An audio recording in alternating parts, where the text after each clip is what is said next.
Hello, my name is Shani. Welcome to the Curly Bookworm. We're doing my reading wrap up. June has been amazing. I've had four five-star books, so stick around because this is going to be fun. I want to do a descending order, so I want to start with something that I actually DNF'd. I know I had a great reading month, but I had one DNF book, and that was a graphic novel. This one. This is called Love Fights by Andy Watson. This is basically set in a superhero world where our protagonist is a regular guy and he kind of wants to start dating, but like in a world of superheroes, where do you go? I know the premise sounds amazing and I really tried, but like halfway through this, I kind of lost the plot. I didn't know what was going on. I didn't know who was who. It at the back of this, I don't know if you can see it, but it says manga/romance. Maybe manga is not my thing. I've never read any manga, so maybe manga is not my thing. I don't know. The next book that I want to talk about is a book that I was gifted for Christmas a couple of years ago by a friend of mine who worked with me. This is Murakami's Strange Library. It's a very pretty book, by the way. There's like a whole bunch of graphics. Can you see that? This is about a boy who goes into his local library looking for a book on the Ottoman Empire, and then he ends up going into these strange labyrinths and stuff like that, and then there's a whole bunch of things that happens to him. The images, the drawings, the sketches in this book are amazing, but apart from that, the story itself did not give me too much joy. But it's definitely worth owning a copy of this book because it's so beautiful, it's so pretty. Everything about this book is just like so pretty. Thank you, Anupama, for giving me this book. I really do like it. So the next book that I want to talk about is one that I rated 4 stars. This is none other than And Then There Were None by Agatha Christie. This is my first Agatha Christie book and I was totally in love with it. This is a mystery/thriller. So this book is about 10 people who are brought into this like tiny mysterious island with this grand amazing house, and they're like a collection of different kinds of people, and all of them are told on the first night that, hey, this is what you did, you are a bad person. And on that list are crimes that are pretty bad, like murders and things like that. So all 10 of them are freaking out. And then suddenly people start dying. What I loved about this book that it's an extremely fast-paced book. I mean, I read it in a few hours, you guys. I kid you not. I gave it a 4 on 5 stars simply because there was a part in it that I didn't especially enjoy. I can't talk about it. It's a mystery, it's a thriller, so I can't talk about what part I did not enjoy. But rest assured, this is a great book, and if you're looking for a mystery or a thriller, you should totally pick it up. The next book that I want to talk about is the first 5-star book that I read this month. This is The Nightingale by Kristin. This book is set around when World War II is happening. We are told the story of 2 sisters who are basically entirely different. So one of them is married, she has a husband who has been called away to war, and then the other one is super rebellious. She's 19 years old.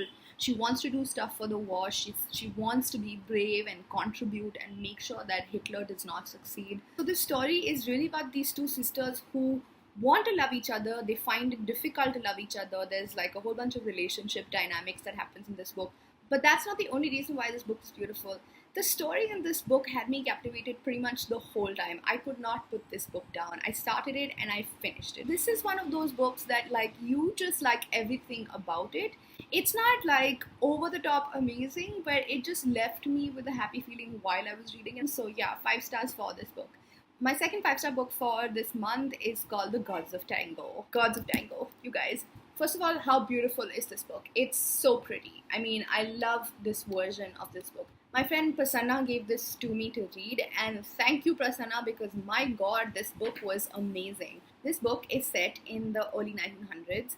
This is about Leda, who moves from this tiny little Italian town that she lives in to Buenos Aires, and her new groom is in Buenos Aires as well. So she moves there and she finds out that her husband is dead, and she decides to not go back. She decides to not go back to Italy. And Leda loves to play the violin. She is unfortunately living in a time where being a public artist, a singer, a performer is not allowed for women.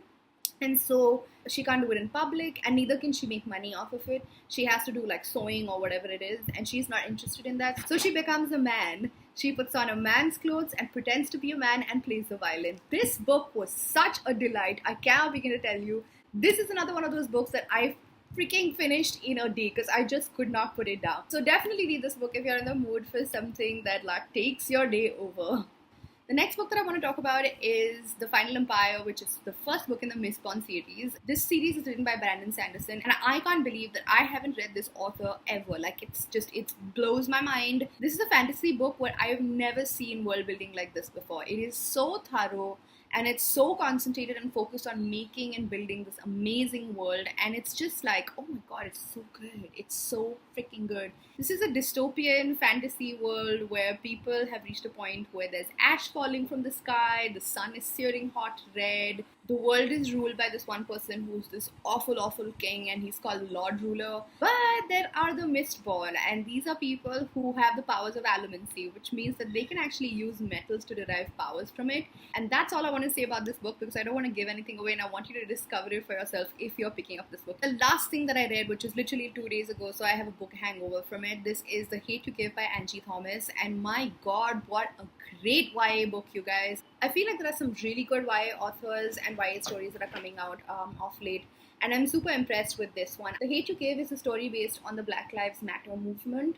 This is about a 16-year-old called Star, who basically sees her best friend Khalil get murdered in front of her by a cop for no good reason. This book has some amazing writing, so it actually makes you think a lot, and it's interesting how YA these days is built to make you think. I'm assuming it's because young readers need to be thinking about these things, but like, I love this book because it sort of has so many conversations on the fear that you have to even stand up for yourself, even though you know that you're right and you've done absolutely nothing wrong. It's hard as a teenager or as an adult to actually go against the government or do something really big and brave and say, I'm going to stand up against you and I'm not going to take this kind of injustice.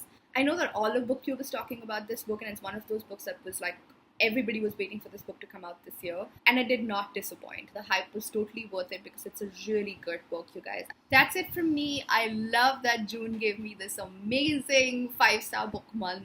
So yeah, I'm gonna go now. In the meanwhile, give this video a thumbs up if you liked it. Leave me your comments and tell me if you've read any of these books and what you think of them. Share this video if you think that other people would like to read some of the books that I've talked about here. I will talk to you soon. Bye!